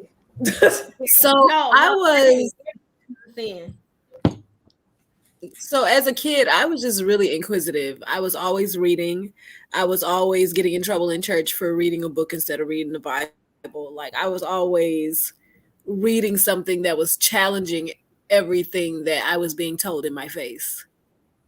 When I went away to school to East Carolina, I got an experience that just was a little bit different. Like I met other people who seemed just as devoted, and they wore their pants and they sneakers and they seemed just fine. I'm like, they're not going to hell for wearing sneakers because they love Jesus. They might love him more than I do. Right? And then I came home to Winston-Salem State, and I was back home. I was back in my hometown with my family and everything. And it was not curling all the way over for me. It just was not going. It was not going. And so I left my family's church and businesses. I joined another church in the city. And then a couple years after that, I left the city altogether. I joined a church here in Richmond and had a falling out with the worship leader kind of over like my actual like work situation.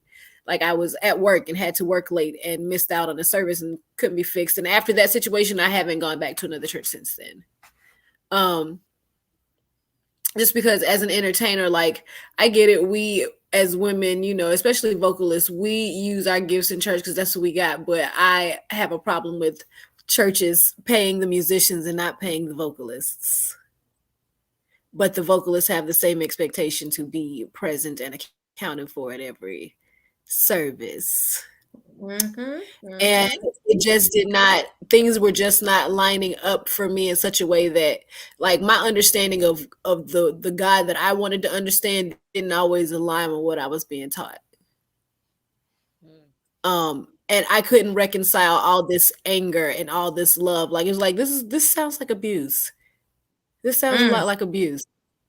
And I could not entertain the idea that God had created all of this earth and all of these opportunities and all of these things, but the expectation was for me to not touch or taste any of it.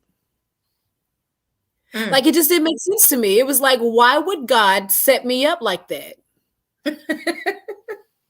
Jaymee, I know you've been like a Bible study like leader in the church that you were in Michigan, and you grew up in church as well, but you've also been in your own journey when it comes to like God, and also like we have a family prayer, and Jaymee has led a prayer in our family and all things. So like, how do you balance what you grew up knowing about God and like on your own relationship with God? Because I've admired it from afar. Like, you're way more advanced than I was in my relationship with God in my 20s, because you ask questions, like you asked a hard question. And you ask questions that I was afraid to ask in my 20s. So like, how did you get to that moment where you're like, nah, that shit don't make sense, so I'm gonna ask? Yeah, so I mean, I grew up in the church, kind of. Like, my mom and I used to go to a church, and then we moved to Raleigh, and we weren't really in the church like that anymore. But like, I mean, by name, we were Christian. We would go to church on the holidays, you know, Easter, whatever. But I didn't really know what it meant to have a relationship with God, or I wasn't like, I can't quote you scripture. I knew John 3:16, you know, the ones I learned in Bible study when I was like 5, but like, I wasn't like a PK at all. It was in college where, hey y'all, sorry, everybody trying to go out on me fast, but it was in college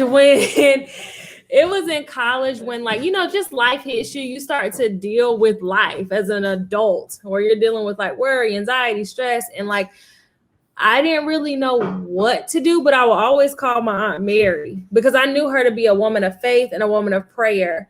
And so I would go to church occasionally in college, just because I felt like that was the thing to do. Like, if that's how you grew up, like you're going through something, go to God. But when I moved to Minnesota, I don't know, I feel like maybe it was a season of isolation where I was in a place away from my friends, a place for my family, and I was just trying to reinvent. Not necessarily that something was wrong with me, but I was just trying to reinvent myself. And I knew something that I wanted to do was just grow spiritually and grow my relationship with God. So I was going all around the city of Minneapolis trying to find a good church. And I was just like, oh, it's not hitting. Like, my spirit just does not feel settled in these places. But I went to one church, and it was a Black woman. And like, I just knew this is where God wanted me to be. And the Black woman was like the pastor, like the lead pastor. She was the lead pastor. She was the lead pastor. And I just felt so affirmed in my spirit about being in that church. And then like, I joined the young adult ministry, and it was with a lot of young people who were my age, who were my friends who I went to church with. And it wasn't judgmental. It wasn't like, oh, you have to do this, you have to do that. It was like us being who we were, but we love God. And that was like perfect for me. I ended up getting baptized. A lot of people around me were like, I don't know. I feel like when you're in adult ministry, when you're in the church, like, you will just have that in your brain. Like, when you're in a relationship with God, when you're in the Bible, that's going to be top of mind. And I think though, through doing that, I've always been inquisitive. They say I'm like my father, and my father, I wouldn't say he was probably a devout Christian, and he had his own questions too. But I just would like start to question things. So I'm like, stuff like when it comes to like marriage and purity culture, all this, I'm like, what? Like, this just seems too legalistic and like rules and regulations. And I just don't know if like God actually cares about if somebody's sitting at the right of the pastor in the pulpit. Like, that don't make no sense to me. And so I think also in this new age with all of these new preachers, it was starting to feel like I was listening to a lot of TED Talks and like motivational speakers. And though I'm like, I don't the Bible has a lot of stuff I don't agree with, but I'm also feel like y'all just up here being great. Y'all are charismatic and y'all can speak well, and you are talking about something that I don't feel like is really rooted in the word. I don't know. It's just a lot. It's just a lot. And so I think when I moved away from Minneapolis and I didn't have that community anymore, I wouldn't say my faith changed, but I feel like I just focused more on my relationship with God and not, I guess, the religion aspect of it and being in church. And so I have gone through a journey that's different than where I was 3 years ago, but my faith in God hasn't changed. I think my faith in man, and never that I have faith in man, but I think that man has ego, man has pride. And I think with that, it can get in the way of people's view of God and kind of disconnects them from who God is. Okay. Imari. So I think for me, that's Elon now. We're switching it up. Elon. I think for me now, you called his name, now he has to come. He's gonna try to. Nephew. Hey, nephew. He can't see you. Okay. Eric is calling him. Anyway, I think for me, having children changed my view of Christianity in a way.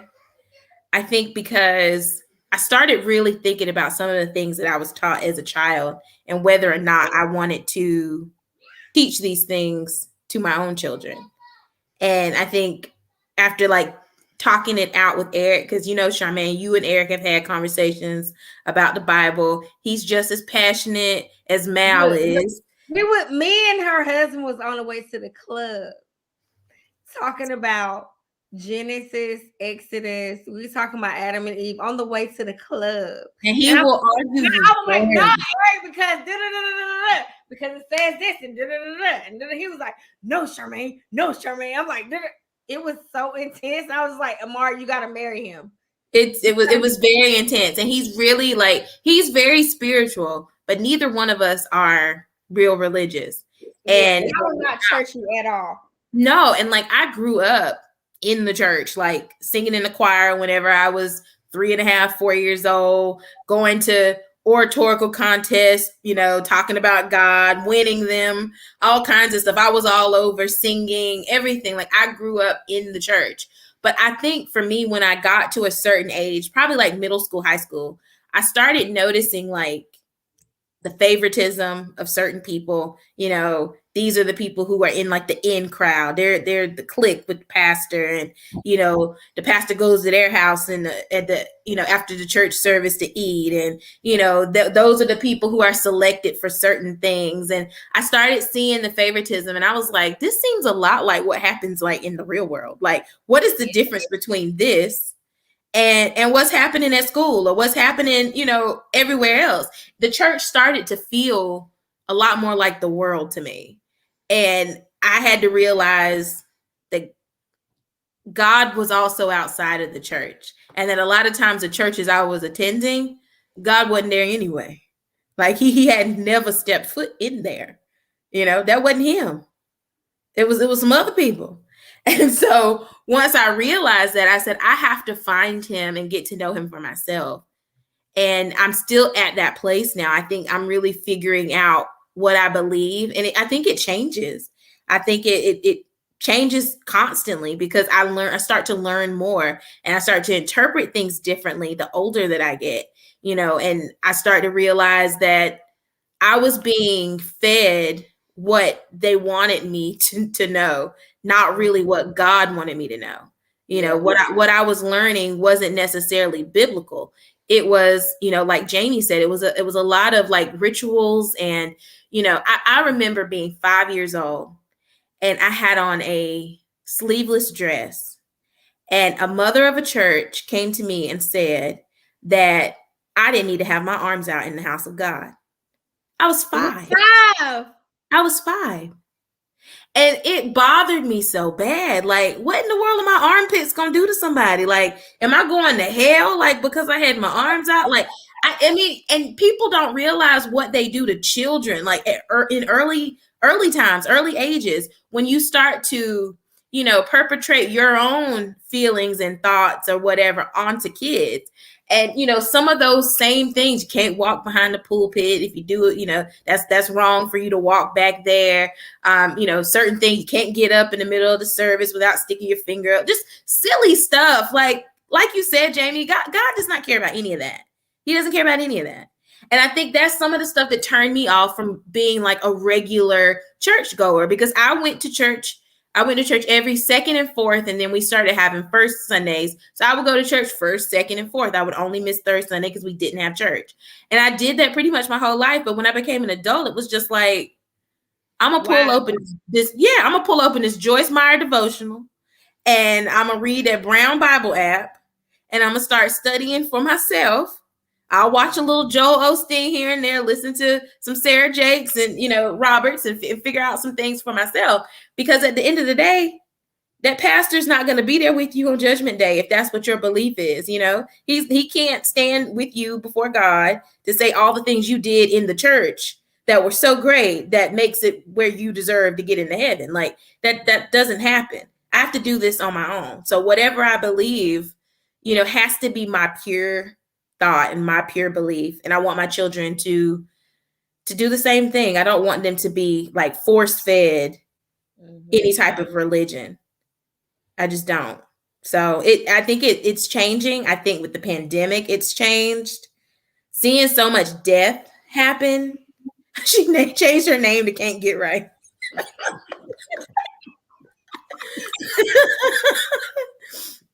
Watching so much death happen like all at one time has been very hard for me. And, people I know, people I don't know, but just seeing it, I've been feeling it, and it's been very heavy. And I'm going through my own little struggle now, like with God, like why is this okay? Why should these things be happening? Like, why are you doing this to us? And I know we're always taught not to question God, but I got to start asking some questions. And that's like what Jaymee said, like, why can't I ask these questions? It doesn't make sense. Why can't I ask, okay, if God is all-knowing, if we have prophets, if we have pastors, why didn't they know that COVID was coming? Why didn't they warn us? You know what I mean? Like, it's questions like that. And of course, I'm trying to wrap everything up, but I have so many questions. Y'all know I grew up on the pulpit. My mom had me February 24th. My dad did his initial sermon February 22nd, and we were there. So, like, I literally grew up in church. My mom was discharged. Her poo was, after birth, was still fresh out the poo. And we was at church, baby. I asked her to. I said, Mom, why didn't you get you didn't even get your placenta, and you was on the pew with me, hearing Mal preach his sermon. Anyways, thank y'all. Wow. Listen, thank y'all for being up here, because Jaymee got to go out with her friends because she said they're trying to be fast. Imari got to feed her baby. I've been feeding her this whole time. Multitasking, honey. Listen, Shonda got to get right for her husband to come back home tonight. Listen, I'm so happy that y'all joined me tonight.